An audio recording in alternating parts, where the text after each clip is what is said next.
My grandfather was a fighter pilot. He flew one of the greatest fighters of all time, the F-4U Corsair. He flew throughout the Pacific in World War II. He was at Guam, Midway, and Okinawa. He was awarded all kinds of medals, including 3 Distinguished Flying Crosses and 11 Air Medals.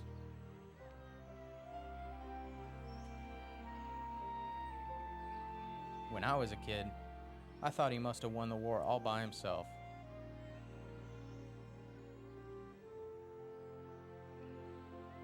My parents named me John after him, and he was my hero. And when I grew up, I wanted to be a fighter pilot, just like my grandpa. Otter 1, clear for takeoff, unrestricted climb to flight level 250, then as filed. See you guys in a couple of weeks. Otter 1, Eagle Tower, have fun at Red Flag, Otter 1, and good luck at Las Vegas.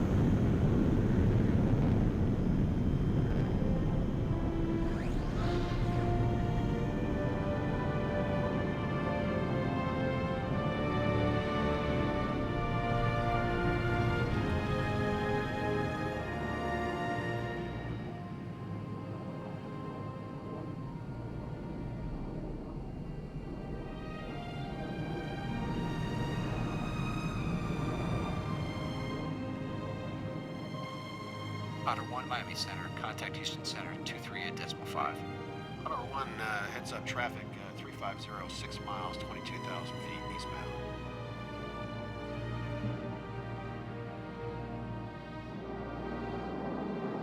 Miami Center, Otter 1, with you level 250. Otter 1, Miami Center, radar contact, maintain flight level 250.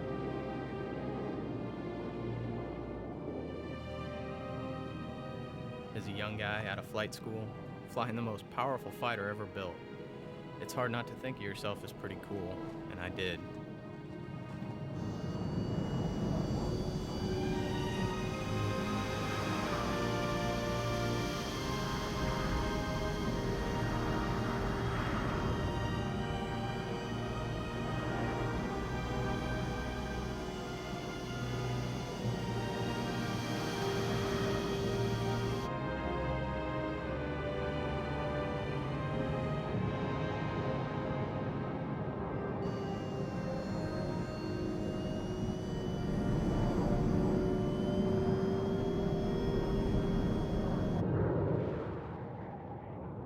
Squadron went to Nellis for my first Red Flag. I was excited for sure, but I'll tell you, I was a little nervous about what I was getting into. Otter 1 is cleared to land, runway 21 right. Looking forward to being here at Red Flag. Otter 1, Nellis Tower, copy, gear down.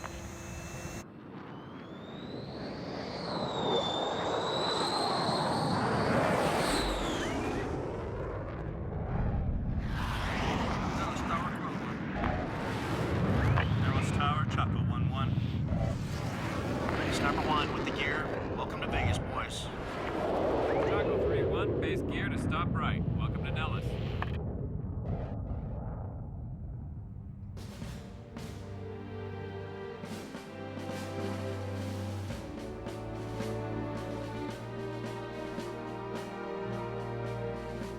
Here at Nellis Air Force Base in Nevada, 128 aircraft from 6 countries have assembled for the largest air combat exercises in the world. For the next 14 days, these aircraft and their crews will undertake a simulated air war. For many, it will be the final tune-up before they go into actual combat. They call it Red Flag.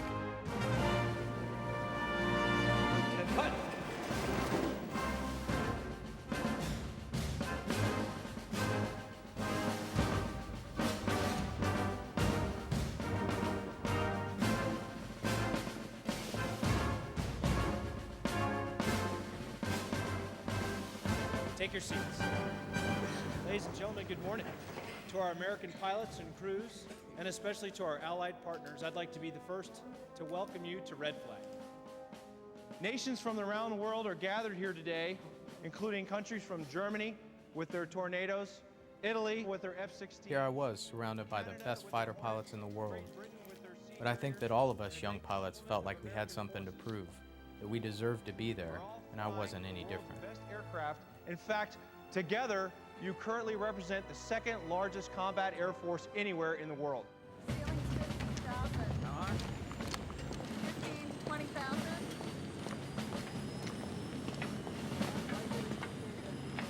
On the first morning of Red Flag, the Nellis flight line prepares to launch an enormous international armada of aircraft, all in about 20 minutes. There are 22 F-15 Eagles, representing 4 American squadrons. They are considered by many to be the greatest fighter aircraft ever built. The Germans have brought 8 of their European-built Tornadoes. The Canadians, the multi-role F-18 Hornet, arriving from Alberta in Quebec. The British Royal Navy has flown in their famous Harrier jump jets. Iron 3-1 information, Alpha is current, runway 3 left. Okay, lass mir die Karte nehmen. Jawohl. Represented here are not just the best pilots and aircraft, but the finest ground crews from each country.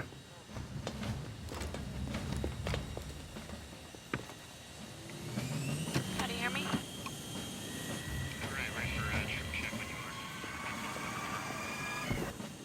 For most personnel, this will be their first opportunity to compare themselves with other squadrons from across the United States and around the world. Eagle 2-1, on the hold. Eagle copy.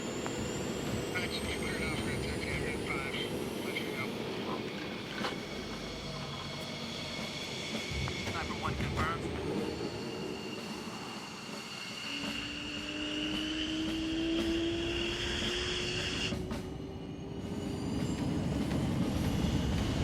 Quill 1, contact ground.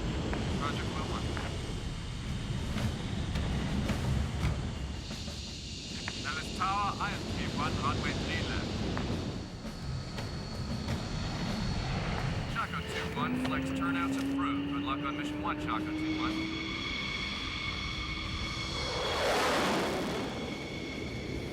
Nellis Tower, IM 1-1, roger, thanks.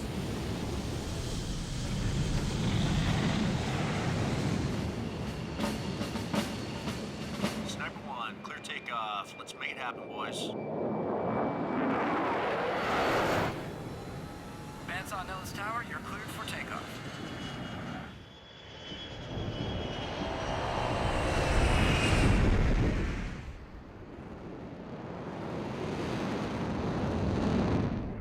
Eagle 1, flight holding at Foxtrot, request cross runway 21 to hold between the 2 runways.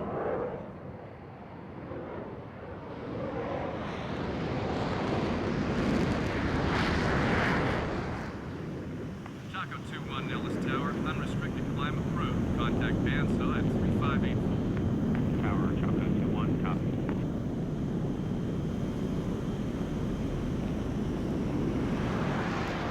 It has long been known that if fighter pilots could survive their first 10 combat missions, their chances of surviving throughout their careers improves dramatically. Lass uns den Check machen. Ein, zwei. Red Flag was created to provide those first 10 missions, and they make it as real as humanly possible. What is about to happen is considered by pilots to be more challenging and dangerous than war itself. Salt 1 as frag. Controllo operativo e radio. 1, 2, 3, 4. On va faire la vérification de la radio. 1, 2, 3. A ghostly B-2 heavy bomber floats toward the battlefield. Their job is to destroy the ground-based missile launchers before the enemy is even aware of the coming battle. A pair of stealth F-117s follow close behind. B-1s have arrived from an undisclosed distant location to provide additional bomber support if necessary.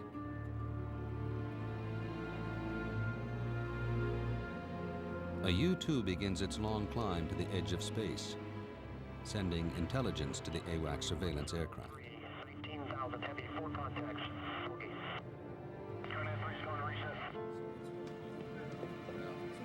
On board the AWACS is Air Boss Major Rob Novotny. He will monitor the air war about to take place. AWACS crews use inputs from space systems and radar to understand the battle situation. Each aircraft broadcasts real-time telemetry that appears as three-dimensional imagery on board the AWACS. In this war, most of the aircraft are good guys, known as the Blue Force. The bad guys are the Red Force, or the aggressors. The bad guys fly 12 highly maneuverable F-16s. They are among the finest pilots in the United States Air Force. Sniper 1 is ready. Tractor is the Red Force's mission commander.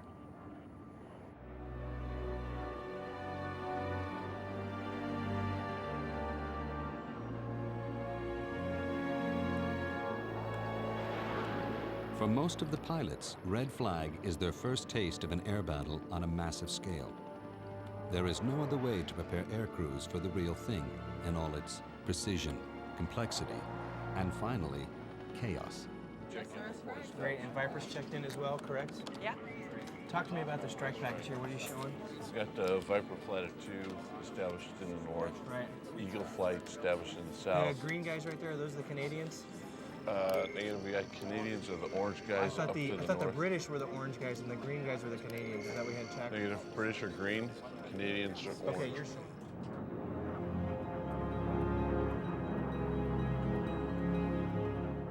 5 miles out, both sides begin firing heat-seeking missiles. Sniper flight. Deploying a tactical formation. Let's give them all they can handle. Flares are used to distract the inbound missiles from enemy aircraft. Chaco flight, commit. Group bullseye 3302. Lights on Chaco, copies.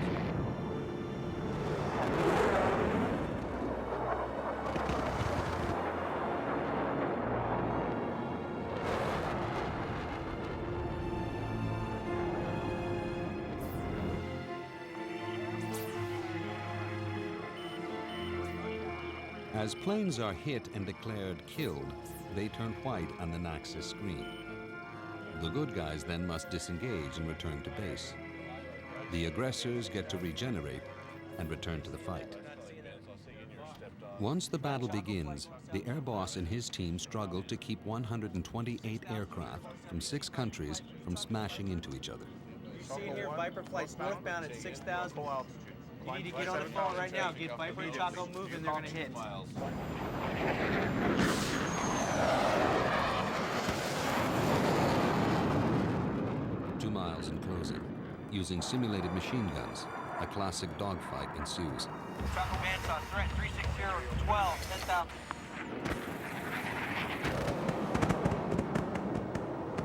Sniper 1's Tally 2 ship. Off my nose.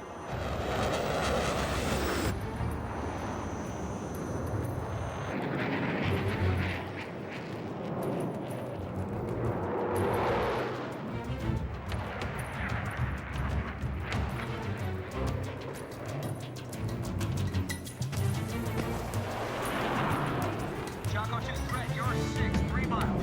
Hostile.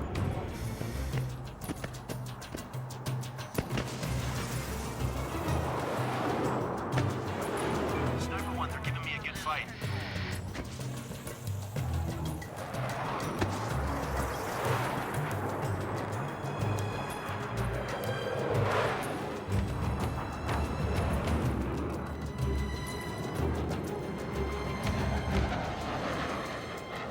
Chaco 2, what's your status?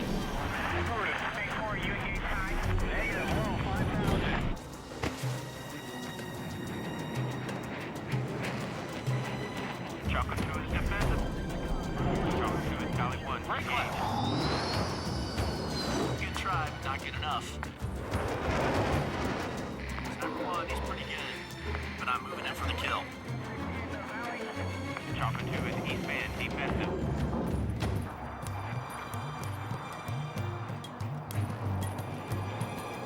Sniper 1, targeted there. I'm moving in for guns. Chaco 2's engaged defensive. Chaco 2 press. I've got shots in the air.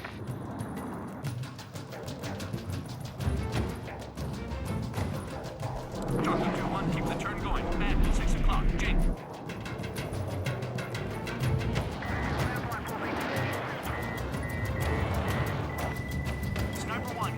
Guns, guns.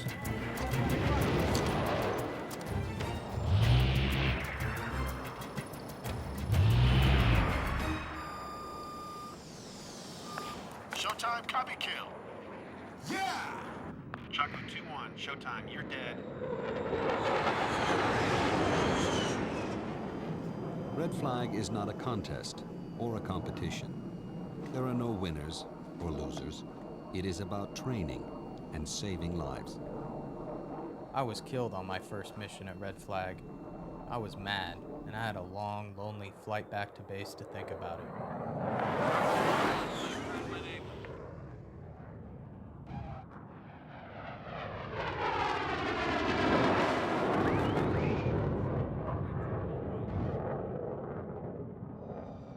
The commanders walk a very fine line.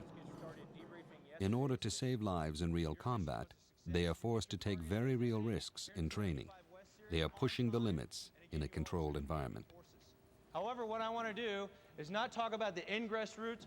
I want to talk about instead a near midair collision that we had up here in the EC West area.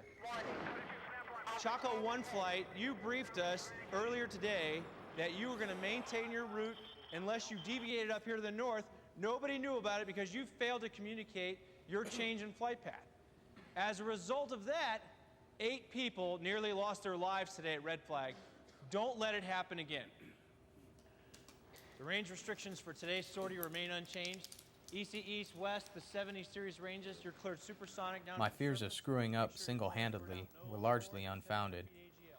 We all made mistakes, and we knew we had to fix them if we wanted to get through the next 2 weeks.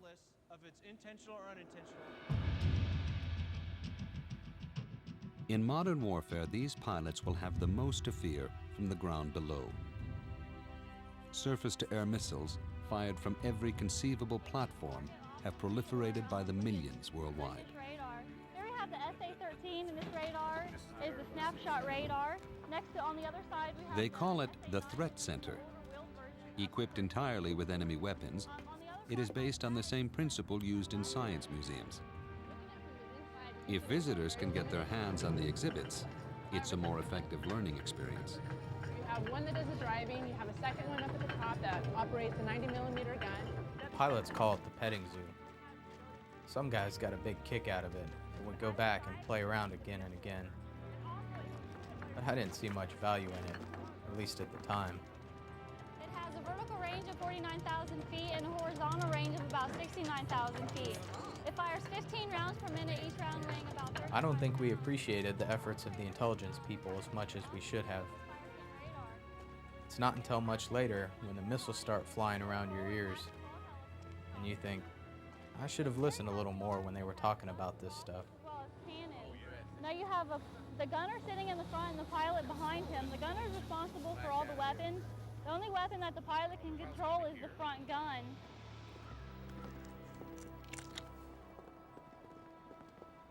At 5 a.m. each day, they search for perhaps a single pebble blown overnight onto the runway by the desert wind. One tiny pebble that otherwise might get sucked into an aircraft's engine. It's quite possible for a crew to lose both their aircraft and their lives before even leaving the ground.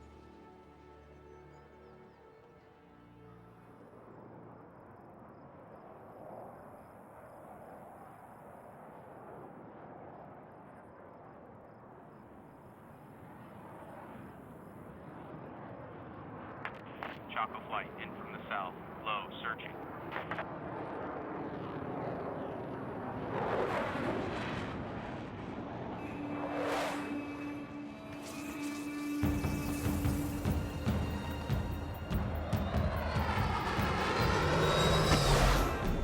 .600 miles an hour, under the radar, hugging the rocks, and at the same time you're trying to outthink and outfly the enemy. Make a mistake down low, and smack right into the rocks.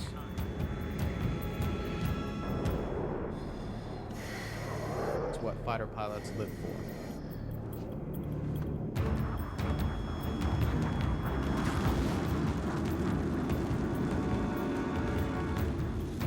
Radar contact. Enemy forces 10 miles south. Chaco 1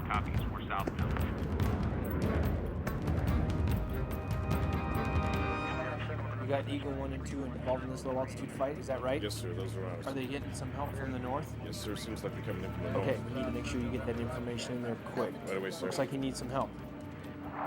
Chaco 1 and 2 in from the north. Chaco 2, Tally 2, left 10 o'clock, 3 miles.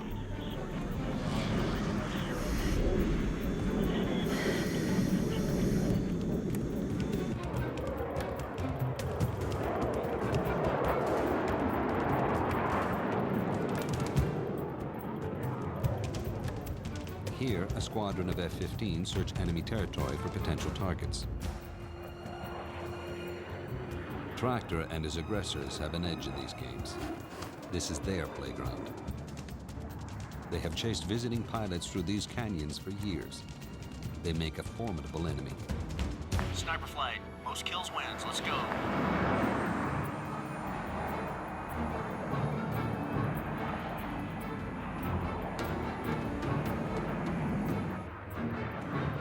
The object is to get the enemy in front of you, while at the same time watching your backside. And then get as close as possible before being detected.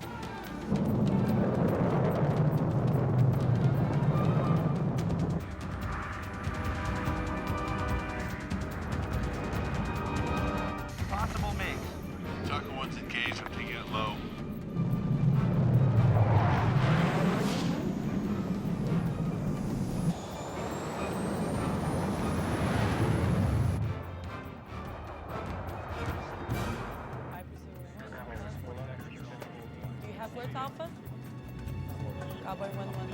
The pilot in front has few options.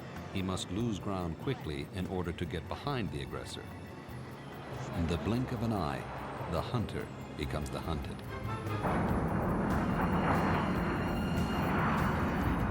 Naval missiles, bandit flaring. Target 1 snapped. Sniper 2 spiked. They're targeting me.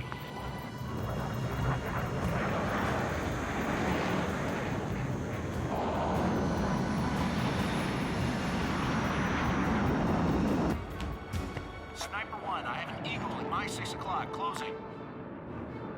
Chaco 2 is engaged, offensive.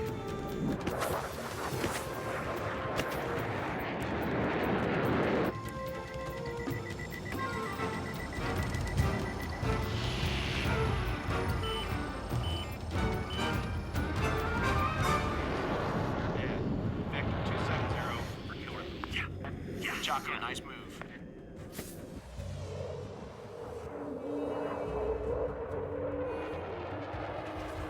It helped to win a few battles, to build confidence. But it became less about keeping individual scores, and more about a successful overall mission. Shooting down the bad guys is extremely important, but it's just a small part of the greater objective. If the bombs don't hit their targets, none of us has accomplished our mission.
The missions become more and more challenging as Red Flag progresses.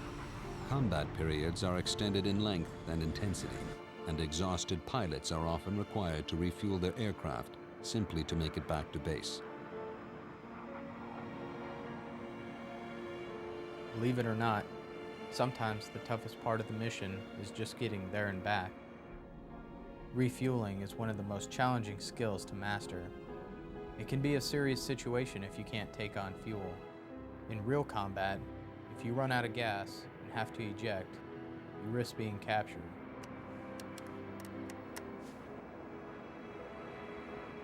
R1, stabilize ready. Hammer 1 looking for 100,000 pounds. Red 5-1, clear to contact. Roger. Red 5-1, contact. There is no margin for error. If a pilot takes too long connecting with the fuel boom, he or she may endanger the lives of pilots at the end of the line.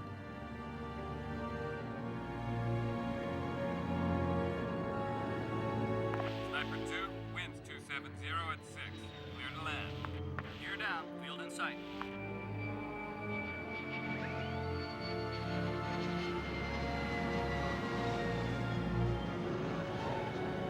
Four flight, short final. Clear to land.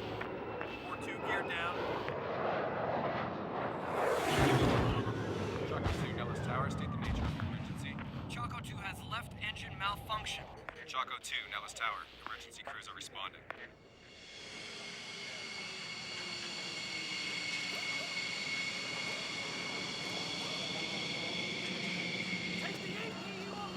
Low-level flying is particularly hard on fighter aircraft.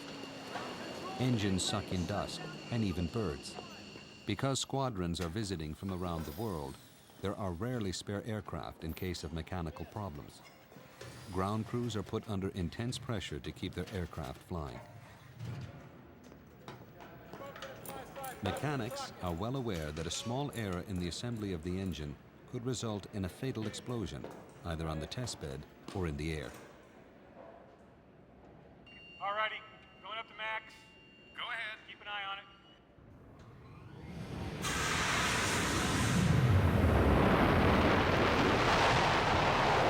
All right, going out, boys. Looks good. Check it out.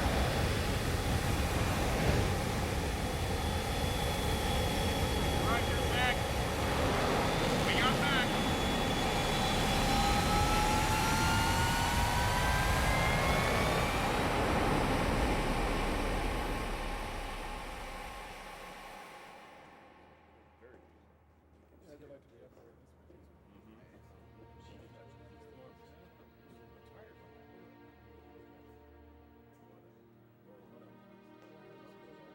There were stories that my grandfather told me as a kid that began to come back to me once I was a pilot.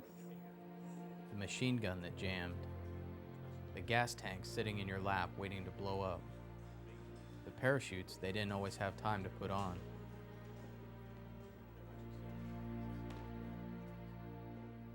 I remember he said they were more proud of the bullet holes in their aircraft than they were of their medals.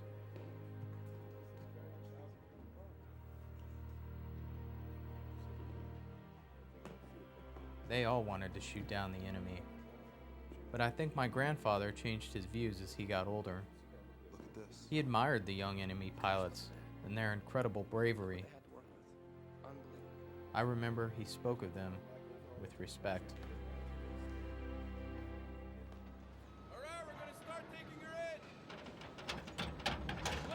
After 22 hours of hard work, an F-15's engine is readied for the next mission.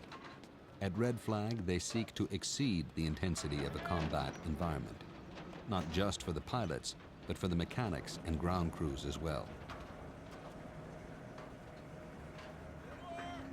It is difficult enough to turn out a perfect aircraft at the best of times. To do so in wartime, when rushed, exhausted, and under fire, is an art form like no other. Today is the halfway point at Red Flag. However, we all know that planned missions are easy ones, and this mission today is not planned. From my own personal combat experiences and those of us at the Red Flag staff, I can tell you it's the unplanned missions that are the most dangerous ones, and that's why we've added this mission to the Red Flag course. You're going to have to go further into enemy territory because lives are at stake. If all of you aren't at the top of your game, people are going to lose their lives today. Man's on Jolly 1. One jumper away. Looks like we got one good shoot. Man's on, copy that.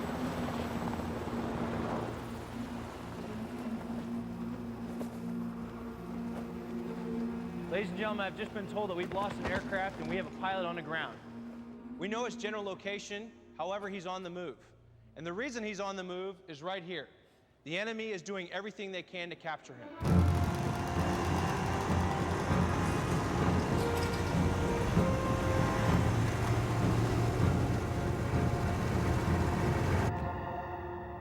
They give you no warning whatsoever for this exercise. You have nothing except what you would normally carry in the aircraft's ejection seat. Water, flares, radio, and makeup.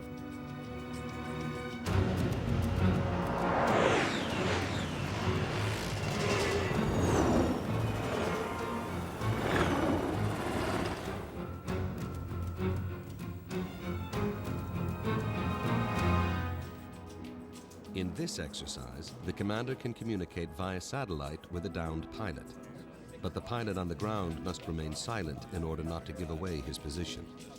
Speaking in coded language, he warns the pilot of the approaching danger from both the ground and the air. Tell your man to get down now. 951, seek concealed.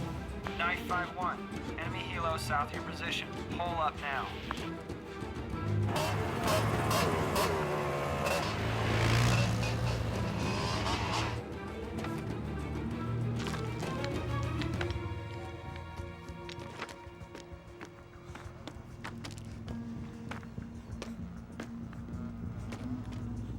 First thing is to hope and pray that the enemy doesn't know about you in the first place.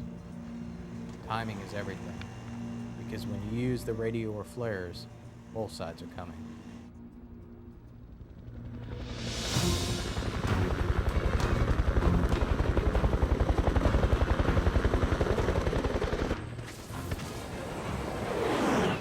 Take 2 egressing north, abort the capture.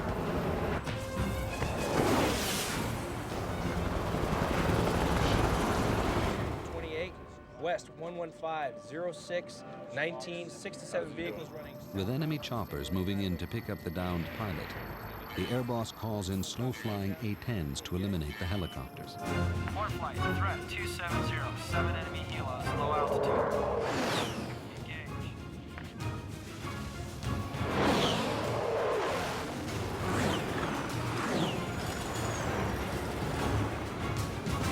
And snake flight, abort, abort, abort.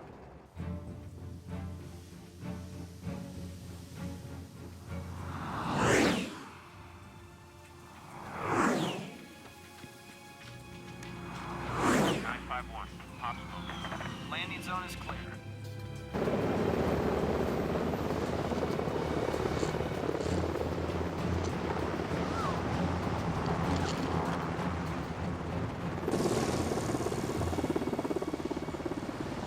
When they came to pick me up, I wasn't completely sure if they were the good guys or not.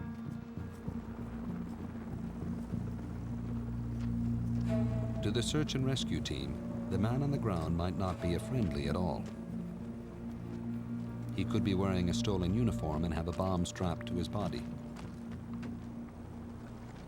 He will be treated like the enemy until he proves otherwise.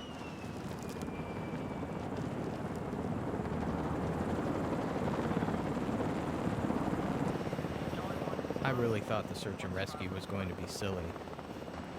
But when I saw the PJs were training in earnest, that they were fully prepared to do it for real, to risk their lives for someone they didn't even know, I was truly humbled. All Jollies, excellent work. Return to base. Advise if medics required. Everyone copies.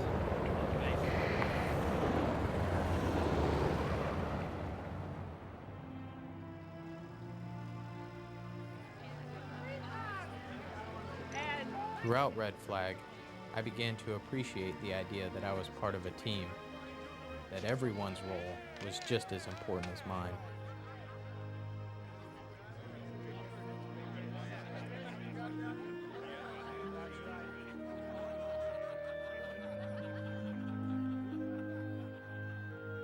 My grandfather didn't talk much about himself, but he did talk about the friends he made.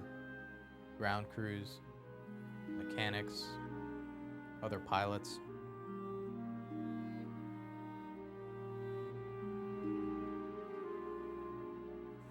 One of his best friends was a Corsair pilot killed in a training accident, and I know it bothered him for the rest of his life.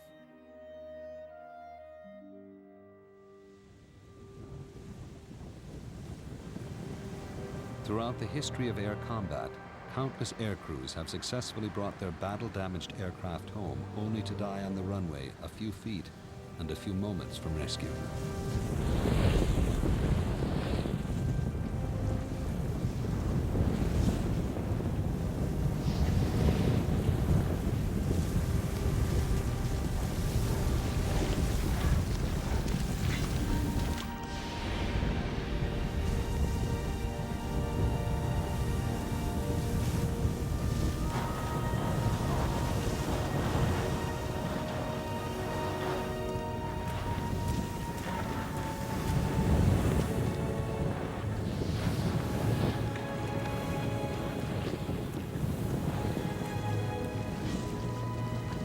Many of us have lost friends in accidents. It's a lot safer than it used to be, but it's still a dangerous business. There are crews at Red Flag that you want coming in after you if you're stuck in a burning plane. People not much concerned for their own safety who will get you out of there no matter what. Go ahead.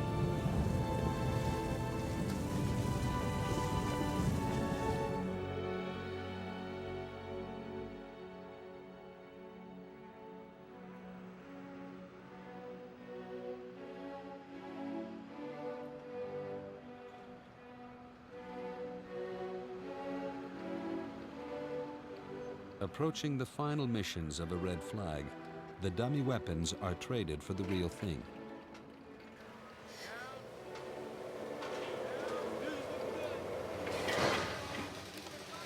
In a single overnight shift, hundreds of live bombs are prepared for the next day's operation. Again, there is pressure to perform as would be expected in a combat environment.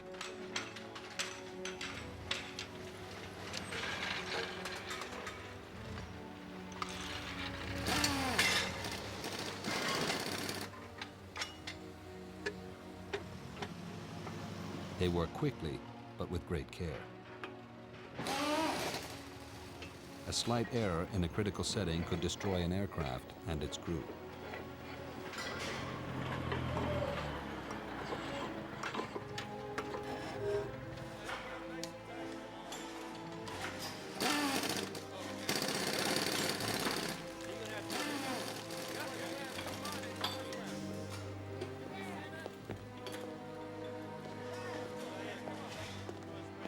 There are risks for the bomb builders as well.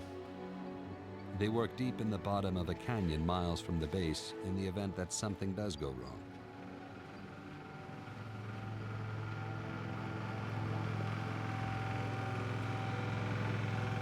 What I'm about to show you is the enemy's last attempt to fortify their frontline forces.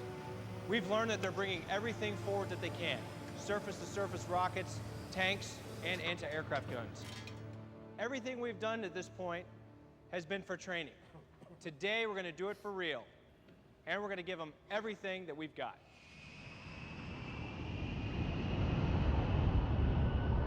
In a real war, the vast majority of flights are undertaken not by fighters and bombers, but by transport and tanker aircraft.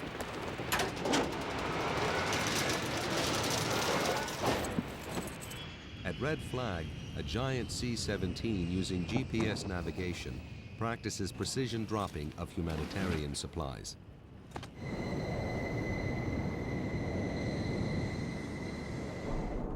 Bandsaw, Chocolate Flight on station. Strike package inbound. Picture clean. With the weapons we have today, hitting anything but the intended target is the worst thing a pilot can possibly do.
Red Flag was my first real experience to witness live ordnance, and it was sobering indeed. Choco Flight, targets destroyed, 10 minutes fuel remaining. Hands on copies. 7 or 8, and it looks like the southern target strike flight was successful with them.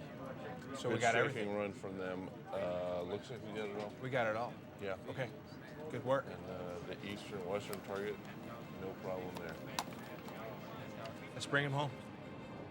Hands up, War 1. Targets hit, but bingo fuel. War Flight, roger. Return to base. Choco Flights, returning to base. Going in, I thought Red Flag was a chance to prove myself.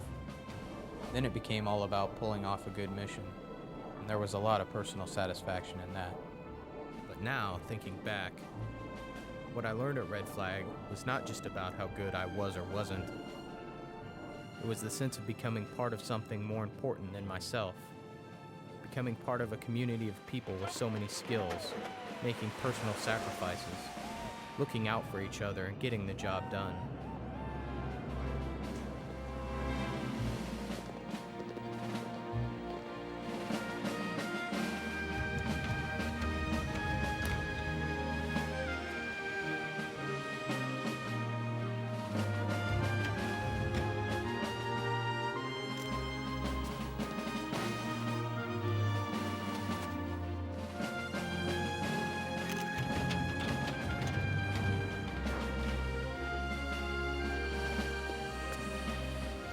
I made friends with pilots and crews from all over the states and around the world.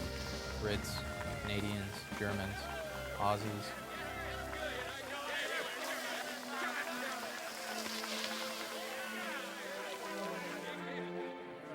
It was a wonderful experience, and I'll remember it as long as I live.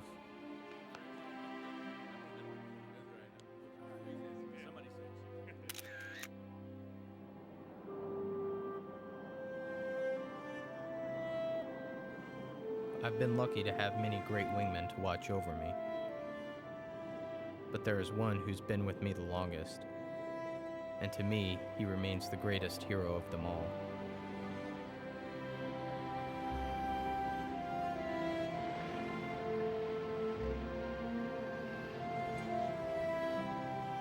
My grandfather said that being a fighter pilot was the best job on earth.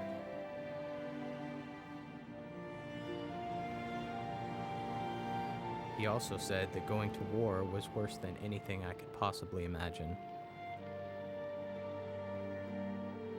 I would have to say that he was right on both counts.